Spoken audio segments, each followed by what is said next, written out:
ॐ हरिः ॐ श्री गुरुभ्यो नमः। हरिः ॐ शन्नो मित्रं शं वरुणः शन्नो भवत्वर्यमा शन्न इन्द्रो बृहस्पतिः शन्नो विष्णुरुक्रमः।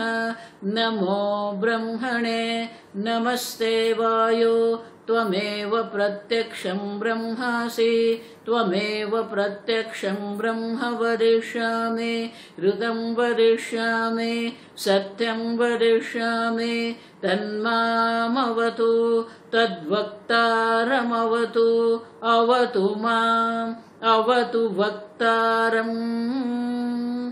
ॐ शान्ति शान्ति शान्तिः। ॐ सहनाववतु सहनौ भुनक्तु सह वीर्यं करवावहै तेजस्विनावधीतमस्तु मा विद्विषावहै।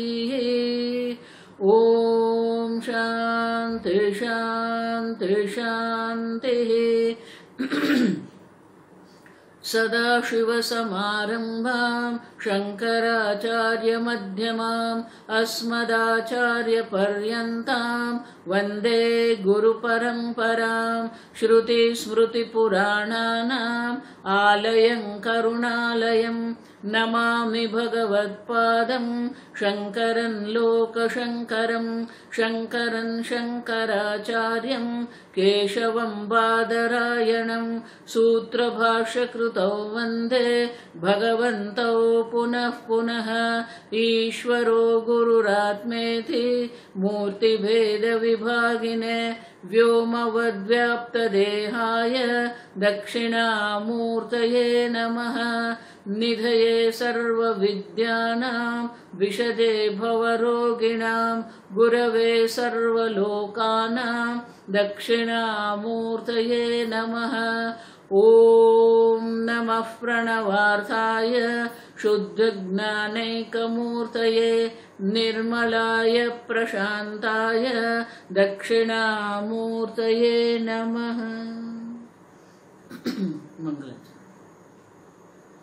ॐ नमः श्रीशङ्करानन्द गुरुपादाम्बुजन्मने। ॐ नमः श्रीशङ्करानन्द गुरुपादाम्बुजन्मने। सविलासमहामोहग्राहग्रासैककर्मणे सविलासमहामोहग्राहग्रासैककर्मणे।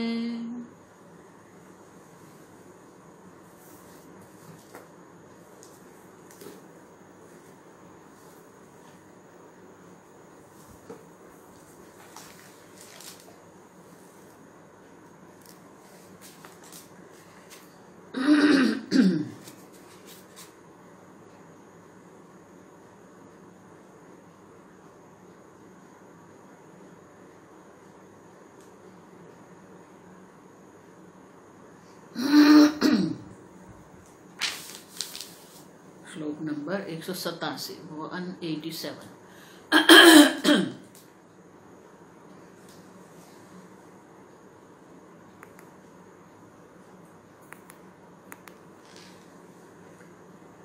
अचेतनानां हेतु स्यात् अचेतनानां हेतु स्यात् जडांशेनेश्वरस्तथा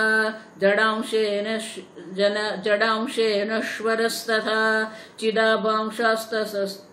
चिदाभासांस्ततस्त्वेषः चिदाभासांस्तस्ते त्वेषः जीवानां कारणं भवेत् जीवानां कारणं भवेत्।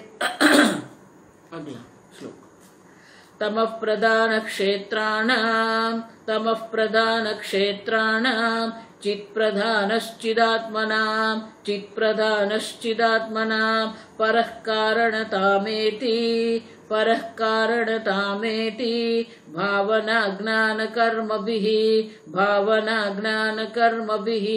इति वार्तिककारेण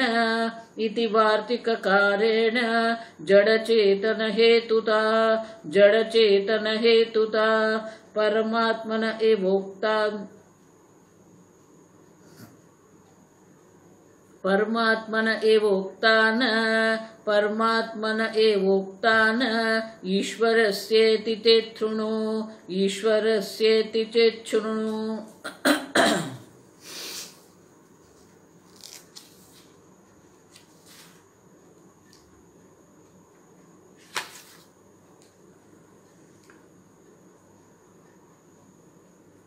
विद्यायन मुनि ने एक नया प्रश्न उठाया कि अगर ईश्वर चैतन्य स्वरूप है तो चैतन्य स्वरूप ईश्वर से ये जड़ जगत कैसे बना? और एक सामान्य उत्तर दे दिया, परमात्मा के जड़ अंश से जड़ वस्तु अचेतन वस्तु की उत्पत्ति हुई है और चिदाभास से चेतन की उत्पत्ति हुई है।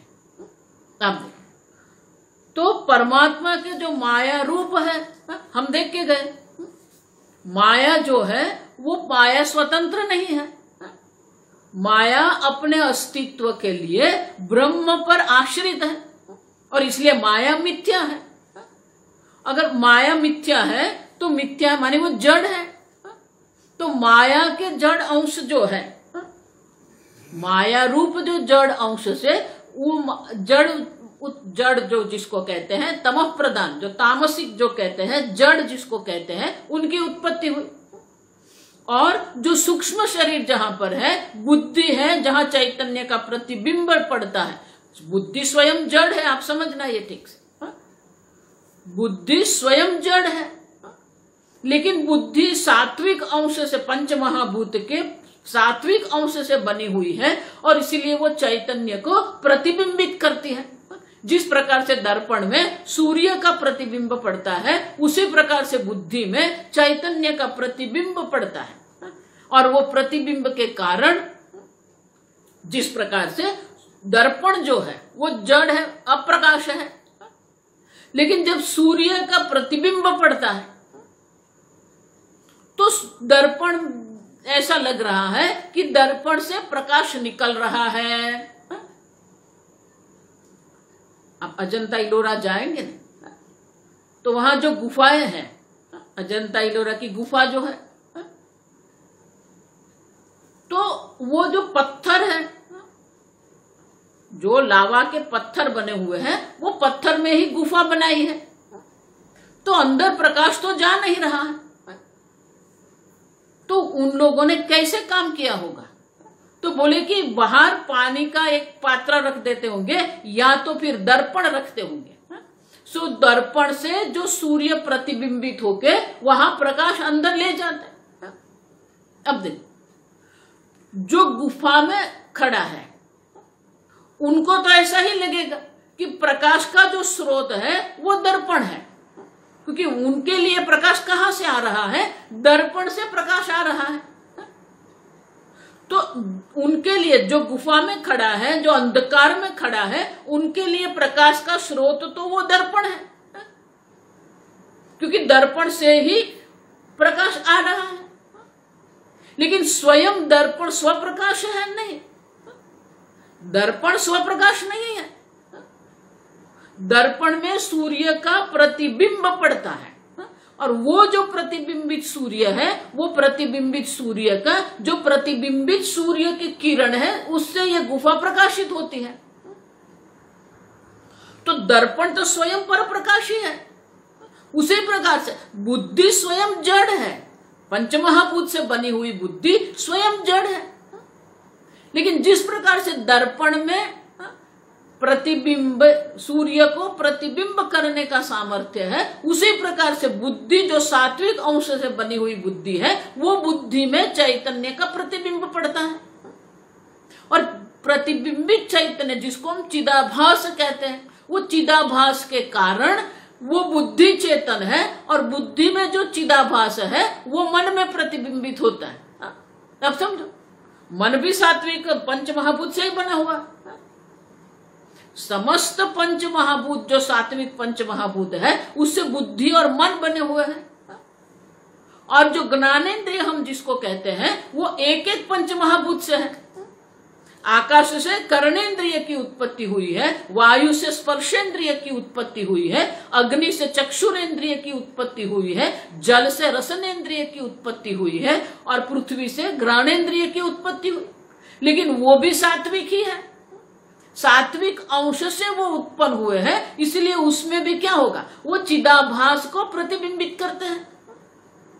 अब समझो, तो चैतन्य बुद्धि में प्रतिबिंबित होता है, बुद्धि में जो चिदाभास है वो मन में प्रतिबिंबित होता है, मन में जो चिदाभास है वो इंद्रिय में प्रतिबिंबित। देखो अंतर ज्योति में हम देख के गए सब, और इसलिए कहते हैं चिदाभासांशस्तः तेषः जीवानां कारणं भवेत्। कारण माने उपादान कारण। तो जो चिदाभास जो है, चिदाभास का जो अंश है उसके कारण वो जीव का कारण बन गए, उनको स्थूल और सूक्ष्म शरीर की प्राप्ति होती है। और जो माया का जो जड़ अंश है, माया के जड़ अंश से ही ये जड़ जगत की उत्पत्ति हुई। और आगे समझाते हैं, तो परमात्मा स्वयं जो है वो चैतन्य स्वरूप है, सच्चिदानंद स्वरूप है, वो विवर्त कारण है। माया जो है, जो जड़ है, वो जो माया है वो माया मिथ्या है, जड़ है। तो माया परिणाम उपादान कारण है, और वो परिणामी उपादान कारण से ही ये जड़ जगत की उत्पत्ति है। अब सब, और इसलिए कहते हैं कि जड़ अंश जो माया रूप जो जड़ अंश से उसे जड़ वस्तु की उत्पत्ति हुई है, और जो चिदाभास जिसको हम कहते हैं उससे जीव की उत्पत्ति होती है। तो उसके लिए शंकराचार्य जी के शिष्य सुरेश्वराचार्य जी ने वार्तिक जो लिखा है वो वार्तिक का अवतरण करते हैं यहाँ, कि ब्रह्म जो है जगत का कारण है, जगत का कारण तो ब्रह्म ही है, जगत कारण ब्रह्म है। तो इसलिए आगे के श्लोक में कहते हैं तमः प्रदान क्षेत्राणाम चित् प्रदान चिदात्मनाम। अब देखो, जो जड़ पदार्थ है क्षेत्राणाम, इदम शरीरम कौन्तेय क्षेत्रमिति अभिधीयते। ये जो शरीर है वो क्षेत्र है। क्षेत्र माने क्या है, जहां हम नए नए फसल उत्पन्न करते हैं। खेत जिसको गुजरात हिंदी में खेत कहते हैं हम। अब देखो, तो हर एक जमीन को हम खेत नहीं, हर एक भूमि को हम खेत नहीं कह सकते हैं। जिसमें हम नई फसल ले सकते हैं उसे हम खेत कहते हैं। उसी प्रकार से ये शरीर जो है तमः प्रधान क्षेत्राणाम, ये शरीर इंद्रियाणाम च पंचकम। भगवान पहले ये कहते हैं कि ये शरीर क्षेत्र है। तो प्रश्न ये होता है कि क्या शरीर क्षेत्र है, जड़ है, बाकी का जगत जड़ नहीं, वो तो जड़ है। अब समझो, भगवान इदम शरीरम कौन्तेय क्षेत्रम क्यों कह रहे हैं। क्षेत्र है माने विषय है, जड़ है, अनित्य है। लेकिन ये शरीर को भगवान क्षेत्र कह रहे हैं क्योंकि हमारे ये शरीर में अहम करके हम बैठे हैं। बाहर के जो जग वस्तु जो है जड़ है, उनमें हम अहम बुद्धि नहीं करते हैं। जहां हमने भ्रांति, जहां हमारी है, जहां हमने मोह करके हम बैठे हैं, स्वामी जिसको कहते थे मिस्टेक। भ्रांति माने मिस्टेक, आप समझो, इल्यूजन डिल्यूजन नहीं, आप समझो, वो भूल जाओ वो शब्द। भ्रांति मानी मिस्टेकन आई, ये देह को हम अहम कह के बैठे हैं। तो जहां अहम नहीं है वहां अहम बुद्धि करके हम बैठे हैं, तो वहां से ही शुरू करना पड़ेगा भगवान को। इदम शरीरम कौन्तेय क्षेत्रमिति अभिधि। अर्जुन, ये शरीर क्षेत्र है, और ये शरीर मात्र क्षेत्र नहीं है। इंद्रियाणाम च दशंकर, ये 10 इंद्रिया भी, अहंकार, मन, बुद्धि, सब क्षेत्र है। 5 इंद्रिया भी क्षेत्र, 10 इंद्रिया भी क्षेत्र है, मन भी क्षेत्र है, अहंकार भी क्षेत्र है, इंद्रियों के जो विषय है वो भी क्षेत्र है। अब समझो, तो तमः प्रधान क्षेत्राणाम चित् प्रधान चिदात्मनाम। ये जो क्षेत्र कहते हैं वो तमः प्रधान है, तामसिक है। हम देख के गए, पंच महाभूत का जब पंचीकरण होता है, पंचीकरण के कारण वो क्या हो गया, तामसिक पंचमहाभूत बन गए, वो तामसिक पंचमहाभूत से ही ये स्थूल शरीर और ये संपूर्ण ब्रह्मांड की उत्पत्ति हुई। और इसलिए विद्यारण्य मुनि कहते हैं तमः प्रधान क्षेत्राण। इतना ही नहीं, चित प्रधान चिदात्मनाम। तमः प्रधान जो ये क्षेत्र है, विषय है, और चित्त प्रधान जो ये चिदात्मा है, जीव है, चिदाभास अंश से ये जीव जिसको हम कहते हैं। अब देखो, तो चिदाभास का जो कारण है, परः कारणमिति क्षेत्राणाम माने कि क्षेत्रों का, तमः प्रधान क्षेत्र का और चेतन प्रधान जो चिदाभास है, वो दोनों का कारण तो कौन है? परः कारणतामेति। परम कारण, अंतिम कारण तो ये चेतन ही का कौन है? आप देखो, ब्रह्म ही परम कारण है। अब समझो, अंतिम कारण तो ब्रह्म है। और इसलिए कहते हैं परः ब्रह्म परः चैतन्यम कारणम कारणतामिति। कारण जो है माया भी कारण नहीं, मूल कारण, अंतिम कारण जिसको हम कहते हैं वो तो ब्रह्म ही है। और उतना ही नहीं, भावना अज्ञान, भावना अज्ञान कर्म भी परः कारणतामिति। आपकी जो भावना है, वासना है, संस्कार जैसे है, आपका अज्ञान है और आपके कर्म है। तो आपकी भावना, आपके संस्कार, आपका अज्ञान और आपके जो कर्म है, उनके अनुसार ही ये जो परब्रह्म है वही कारण है।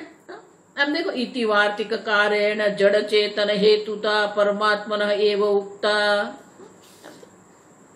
न ईश्वरस्य ते शृणु। तो इस प्रकार से सुरेश्वराचार्य जी कहते हैं जो परमात्मा ब्रह्म जो है, अंतिम कारण तो ब्रह्म, सच्चिदानंद ब्रह्म जो है, वही जड़ और चेतन दोनों का कारण है। जड़ चेतन हेतुता परः कारणतामिति। सच्चिदानंद वार्तिककार सुरेश्वराचार्य जी कहते हैं कि अंतिम कारण तो वो सच्चिदानंद ब्रह्म ही है। जड़ का कारण भी सच्चिदानंद ब्रह्म है, चेतन का कारण भी सच्चिदानंद ब्रह्म ही है। अब समझो, आगे के श्लोक में हमने क्या देखा कि जड़ का कारण जो है वो माया रूप जड़ अंश से है, और जो चिदाभास अंश है उससे चेतन का कारण है। लेकिन सुरेश्वराचार्य जी कहते हैं ऐसा नहीं है। सर्व का कारण जो है वो तो परब्रह्म, एक परब्रह्म सच्चिदानंद ब्रह्म जो है वही है। परमात्मनः एव उक्ता। परमात्मा ही, जो परम आत्मा माने कि जो सच्चिदानंद ब्रह्म जो है वही सबका कारण है। न ईश्वरस्य, ईश्वर में कारणता नहीं है। अब देखो ये विद्यारण्य मुनि बहुत सूक्ष्म विश्लेषण कर रहे हैं। ईश्वर जिसको हम कहते हैं माया उपाधि उपहित चैतन्य ईश्वर है, लेकिन ईश्वर का भी जो स्वरूप है वो तो सच्चिदानंद ब्रह्म है। अविद्या उपाधि से जिसको हम जीव कहते हैं, वो जीव जो है, वो जीव का भी जो स्वरूप है वो तो सच्चिदानंद ब्रह्म ही है। अब समझो, माया उपाधि जो है और अविद्या उपाधि है। और इसलिए कहते हैं कि सही में अगर आप देखते हैं तो जड़ और चेतन दोनों का जो कारण है वो तो परमात्मा सच्चिदानंद ब्रह्म है। अब समझो, मूल कारण तो ब्रह्म ही है। अब समझो, और इसलिए कहते हैं अन्योन्य अध्यासम अत्रापि जीव कूटस्थयोः इव।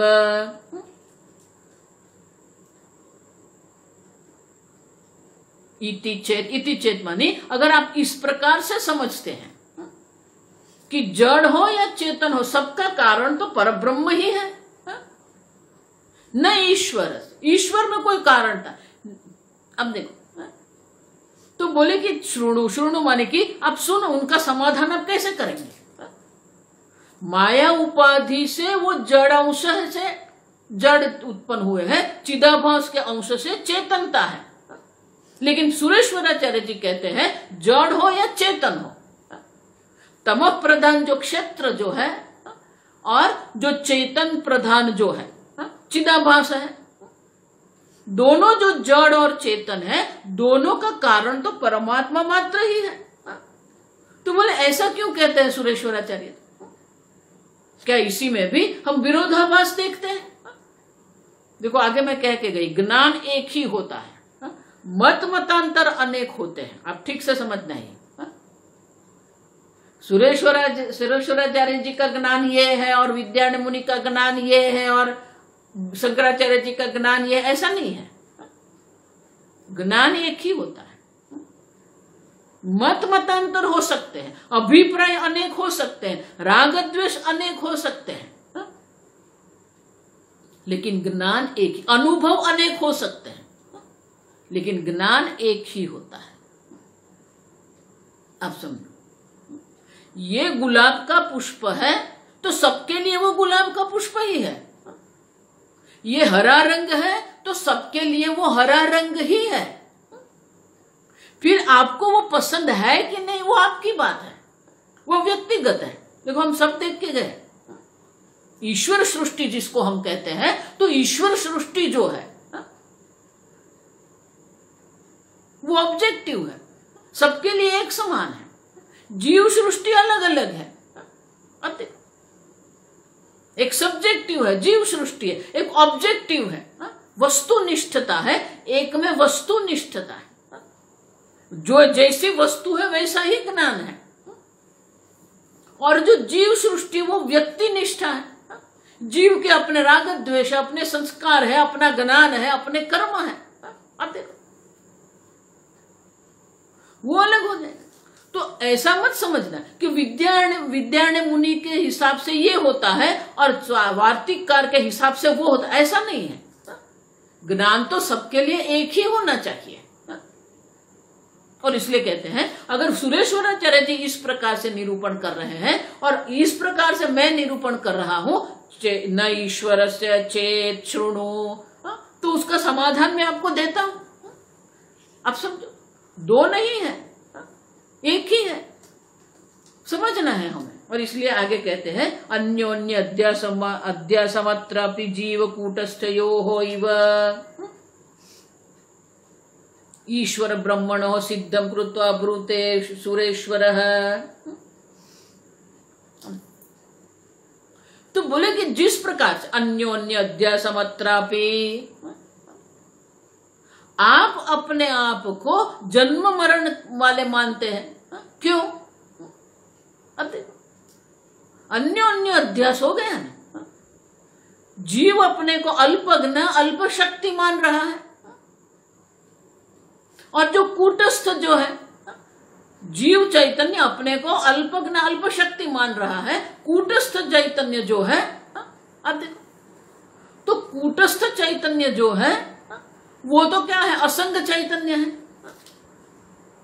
तो कूटस्थ असंग चैतन्य जो है और जीव जो अल्पज्ञ है, दोनों में क्या हो गए? अन्योन्य अध्यास हो गया। आप तो एक अद्वितीय चैतन्य मात्र है, आप समझो, लेकिन अपने आप को जीव मान के बैठ गए। और वो जीवपना जो है, वो जीवपना का अध्यास करके आप बैठ गए हैं। है तो असंग चैतन्य आप। तो बोले कि जिस प्रकार से अन्योन्य अध्यास होता है जीव का और कूटस्थ, जीव चैतन्य और कूटस्थ चैतन्य का अन्योन्य अध्यास जैसे होता है, उसी प्रकार से जीव ब्रह्मणो हो सिद्धं कृत्वा, बोले कि जीव और ब्रह्म का भी अन्योन्य अध्यास होता है। ब्रूते सुरेश्वर, सुरेश्वराचार्य जी कहते हैं, जिस प्रकार से जीव और कूटस्थ का अन्योन्य अध्यास हो गया है, उसी प्रकार से जीव और ब्रह्म का, ईश्वर और ब्रह्म का भी अन्योन्य अध्यास है। अब देखो, ये समझना पड़ेगा आपको। सच्चिदानंद ब्रह्म जो है वो वस्तु है, माया उपाधि से ईश्वर ऐसा हम कहते हैं, अविद्या उपाधि से जीव कहते हैं। तो बोले कि जो ईश्वर जो है और ब्रह्म है, तो अब क्या हो गया? देखो सुरेश्वराचार्य जी ने, अरे विद्यारण्य मुनि ने जहां से आरंभ किया था ना, वहां लाके हमको रखा है। आपको सब याद रखना पड़ता है। जिस प्रकार से आकाश की 4 अवस्था है, उसी प्रकार से चैतन्य के भी 4 अवस्था, 4 अभिव्यक्ति हम देखते हैं। एक महाकाश है, एक घटाकाश है। अब घट में जो जल भरा हुआ है, तो जल में भी जलाकाश, जल में भी वो आकाश प्रतिबिंबित होगा। और जो मेघाकाश है, तो मेघ जो है वो मेघ में क्या होगा, जो महाकाश है वो मेघ में प्रतिबिंबित होगा, और जो घटाकाश है वो जल में प्रतिबिंबित होगा। तो जलाकाश और घटाकाश है, और मेघाकाश और महाकाश है। समझ गए? तो ये 4 हो गए। उसी प्रकार से क्या है, जीव है, जीव चैतन्य है, ईश्वर चैतन्य है, कूटस्थ चैतन्य है, ब्रह्म चैतन्य। अब देखो, तो चारों को यहां लाके रख दिया हमारे सामने। अब देखो, उपक्रम उपसंहार उसको कहते हैं। आपने जो आरंभ किया है वो छूट नहीं जाना चाहिए। देखो, कई बार ये जो प्रवचन करने वाले होते हैं, आरंभ कहां से करते हैं और फिर कहां ले जाते हैं, घुमाते घुमाते कहां अंत में आते पता ही नहीं चलता है।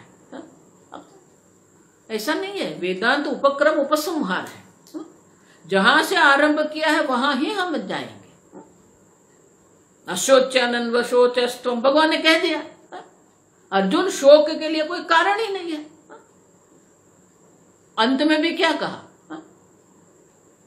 सर्वधर्मान परित्यज्य मामेकं शरणं व्रज अहंता सर्व पापेभ्यः मोक्षयिष्यामि मा शुचः।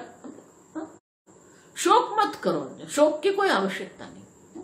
अब तो प्रतिज्ञा वाक्य है ना, अशोच्यानन्द शोचस्तु, ये भगवान का प्रतिज्ञा वाक्य है।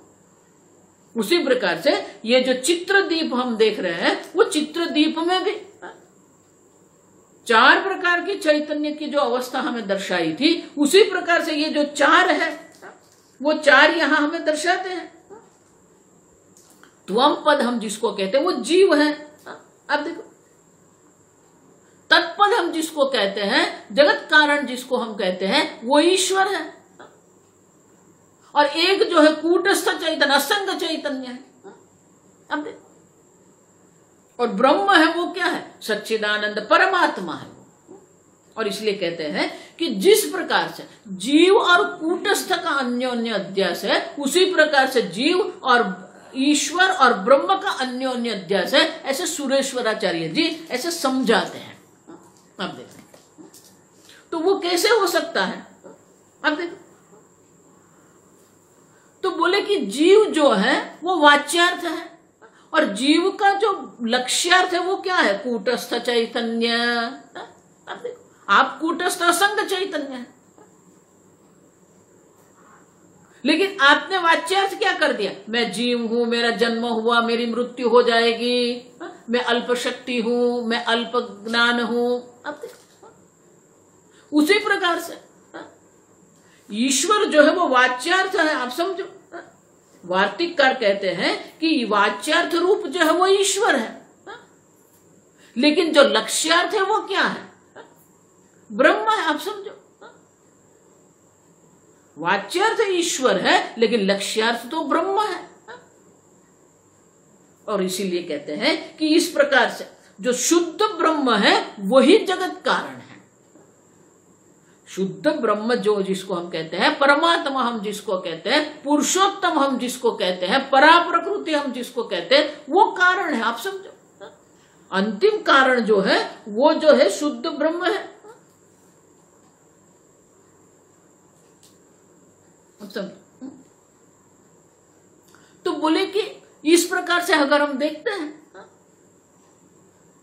तो जगत का जो कारण है, देखो हमारा प्रश्न क्या था, जड़ और चेतन का प्रश्न है। अब समझो, तो कहे कि इस प्रकार से अगर देखते हैं तो मूल कारण जो है वो तो ईश्वर है, अरे ब्रह्म है। तो वो कैसे हो गया? तो आगे के श्लोक में कहते हैं सत्यम ज्ञानमनंतम यत, सत्यम ज्ञानमनंतम यत ब्रह्म तस्मात् समुत्थिताः, ब्रह्म तस्मात् समुत्थिताः खं वायव्यग्निजलोव्यो। पूरा वाक्य पढ़ना।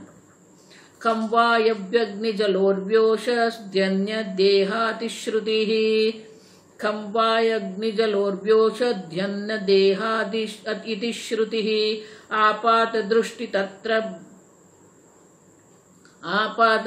तत्र ब्रह्मणो भाति हेतुता, ब्रह्मणो भाति हेतुता हेतुश्च सत्यता तस्मात्, हेतुश्च सत्यता तस्मात् अन्यो अन्य अध्यासयिष्यते, अन्योन्याध्यासयिष्यते।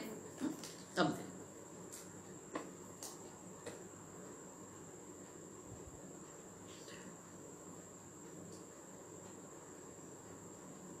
तो बोले कि सुरेश्वराचार्य जी जो कह रहे हैं कि ईश्वर और ब्रह्म का अन्योन्य अध्यास है, तो वो क्यों कह रहे हैं?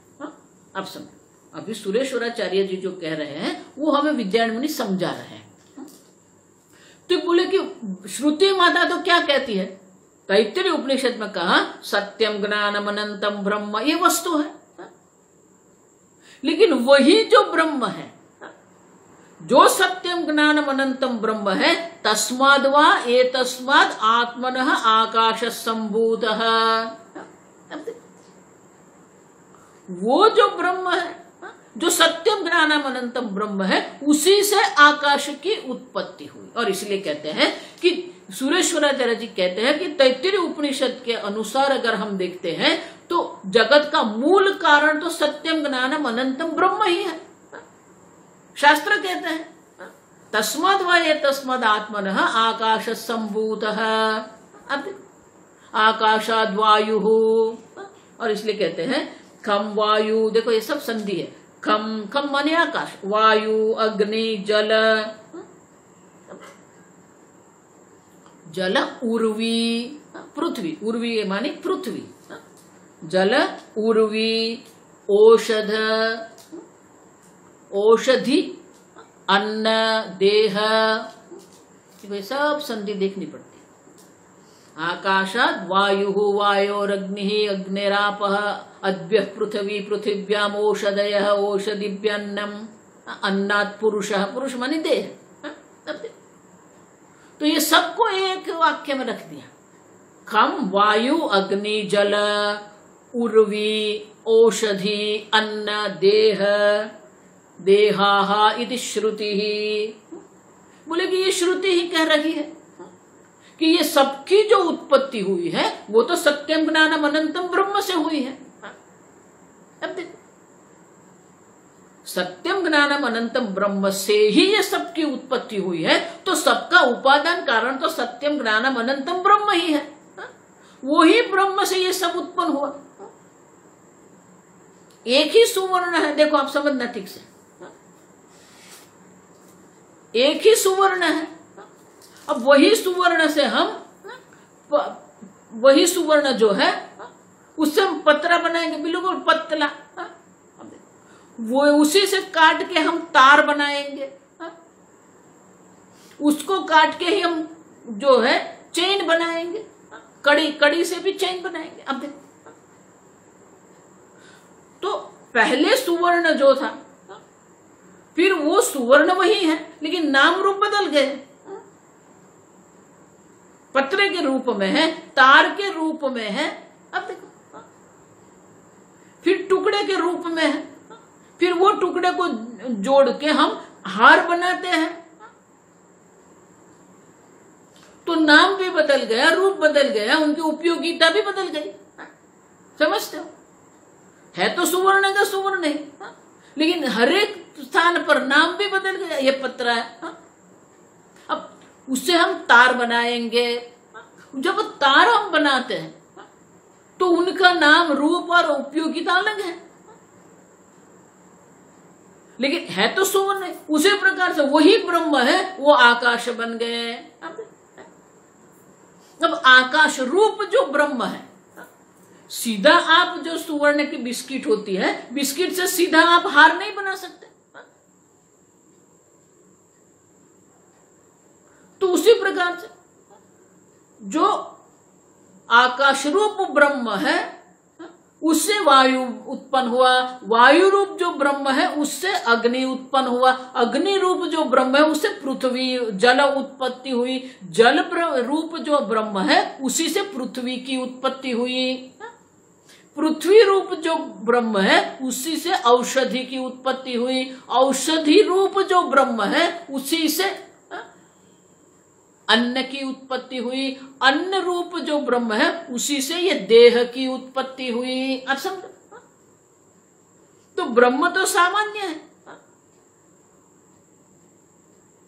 अब देखो, और इसलिए सुरेश्वराचार्य जी कहते हैं कि सबका मूल कारण जो है वो तो ब्रह्म, सत्यम ज्ञानम अनंतम ब्रह्म ही है, क्योंकि वही से सब बनता है। और इसलिए कहते हैं कि श्रुति माता जो कहती है वो ठीक है कि सबका कारण तो एक ही सत्यम ज्ञानम अनंतम ब्रह्म है, क्योंकि सबका उत्पत्ति उसी से हुई है, क्योंकि उपादान कारण तो वही है। पंचमी विभक्ति हुई ना, तस्मात्, तस्मात् माने पंचमी विभक्ति। मिट्टी से घड़ा बनता है तो मिट्टी उपादान कारण, उसी से ब्रह्म से आकाश की उत्पत्ति हुई तो ब्रह्म उपादान कारण हो गया। और इसलिए कहते हैं कि सही में जो उपादान कारण जो है वो तो ब्रह्म ही है। और इसीलिए कारणता जो है वो तो ईश्वर ब्रह्म की है। आपात दृष्टि तत्र ब्रह्मणः भाति हेतुथा, तो कि सही में ब्रह्म में कारणत्व है, कारणता जो है पर कारणतामिति। अब देखो सही में क्या ब्रह्म में वो कारणता है। अब आपात दृष्टि ही, आपात दृष्टि माने क्या है, हमारी अपनी दृष्टि से अगर हम देखते हैं तो हमारी स्थूल दृष्टि, आपात दृष्टि माने हमारी स्थूल दृष्टि जो है, तो आपात दृष्टि ही तत्र ब्रह्मणः भाति हेतुता। देखो सीधा दृष्टांत देती हूं मैं, मिट्टी है तो मिट्टी है, लेकिन जब मिट्टी से घड़ा बनता है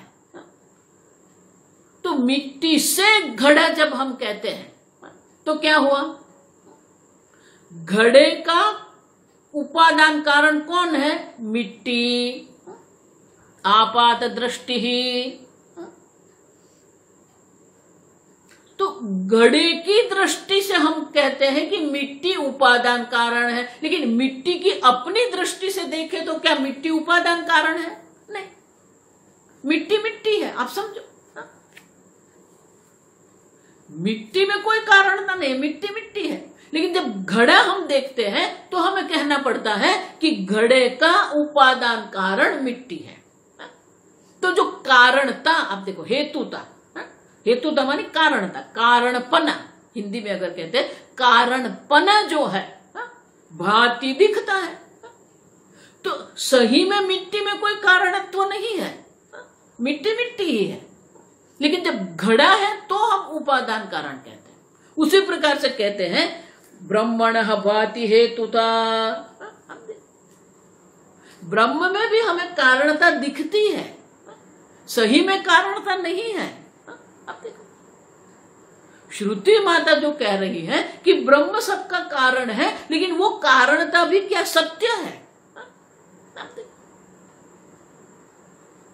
ब्रह्म में सही में जिस प्रकार से मिट्टी कारण नहीं है, मिट्टी है, उसी प्रकार से हेतुश्च सत्यता तस्माद् अन्योन्य अध्यासयिष्यते।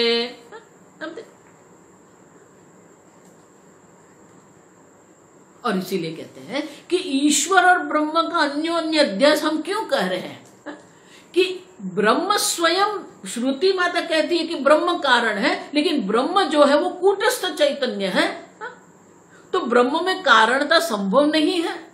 लेकिन श्रुति माता कह रही है क्योंकि हम आपात दृष्टि ही, हमारी स्थूल दृष्टि से जो जगत का हम अनुभव कर रहे हैं, जो देह का हम अनुभव कर रहे हैं, जो इंद्रिय का हम अनुभव कर रहे हैं, जो मन बुद्धि का हम अनुभव कर रहे हैं, उसकी अनुभव की दृष्टि से हम कहते हैं कि ब्रह्म में कारणता है।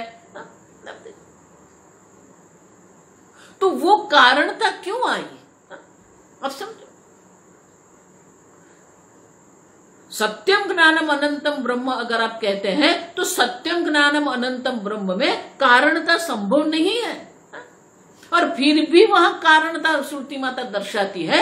तो वो क्यों दर्शाती है? हमारी दृष्टि से, क्योंकि ये जगत का हम अनुभव कर रहे हैं, लेकिन जगत है ही नहीं तो फिर कारणता भी नहीं है। अब समझो, जो है वो तो एक ब्रह्म मात्र है, आप एक अद्वितीय ब्रह्म मात्र है। और इसलिए कहते हैं हेतुश्च सत्यता तस्मात्।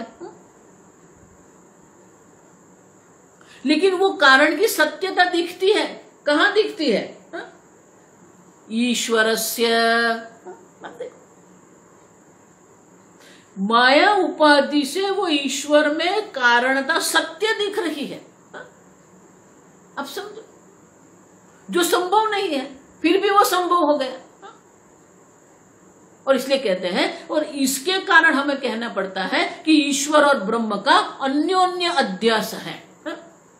जो कारणता जो है, जगत की जो कारणता है वो ईश्वर में है, माया उपाधि से, लेकिन वो कारणता हम ब्रह्म में देखते हैं। भाति हेतुता, तो हमारी स्थूल दृष्टि से श्रुति माता कह रही है कि ये जगत का कारण कौन है? ब्रह्म है। और इसलिए कहते हैं सुरेश्वराचार्य जी कि इस कारण से ही हमें स्वीकार करना पड़ता है। इष्यते, इष्यते माने ये हमारे लिए इच्छनीय है, मानिए स्वीकार्य है हमारे, क्या? अन्योन्य अध्यास तस्मात्।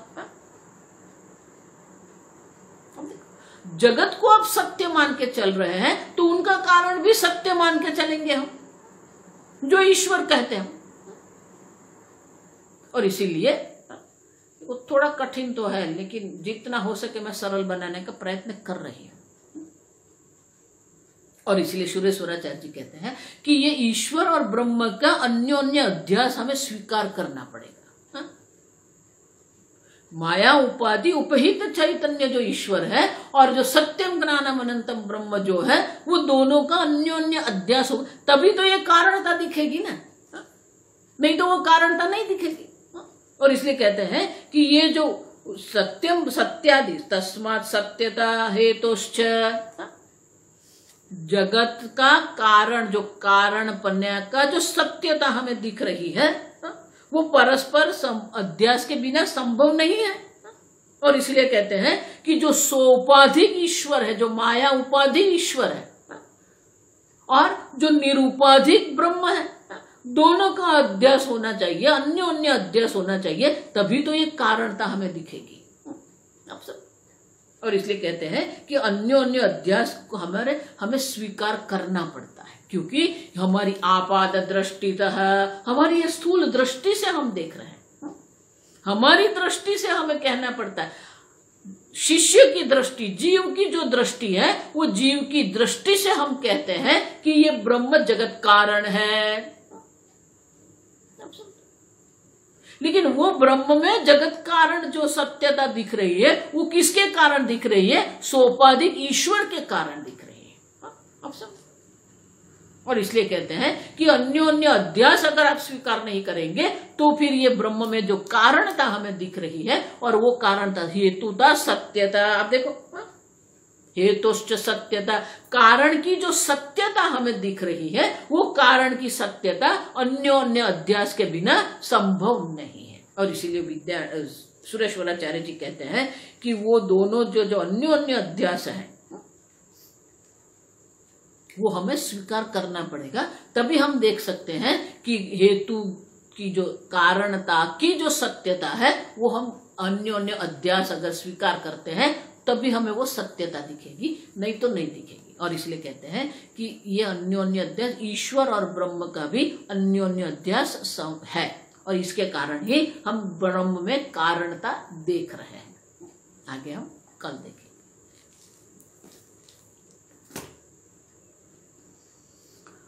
ओम स्वस्ति प्रजाभ्यः परिपालयन्ताम् न्यायेन मार्गेण महिं महेशाः।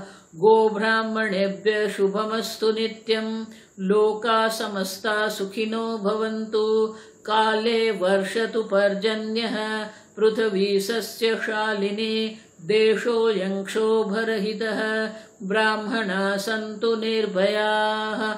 ओम सर्वेषां स्वस्तिर्भवतु। सर्वेषां शान्तिर्भवतु। सर्वेषां पूर्णं भवतु। सर्वेषां मङ्गलं भवतु। सर्वे भवन्तु सुखिनः। सर्वे सन्तु निरामयाः। सर्वे भद्राणि पश्यन्तु। मा कश्चित् दुःखभाग् भवेत्। असतो मा सद्गमय।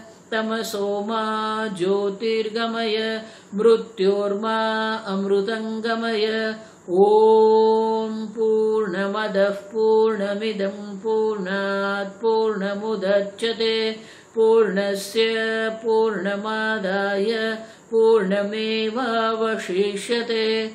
ओम शांति शांति शांतिः। हरिः ओम। श्री गुरुभ्यो नमः। हरिः ओम।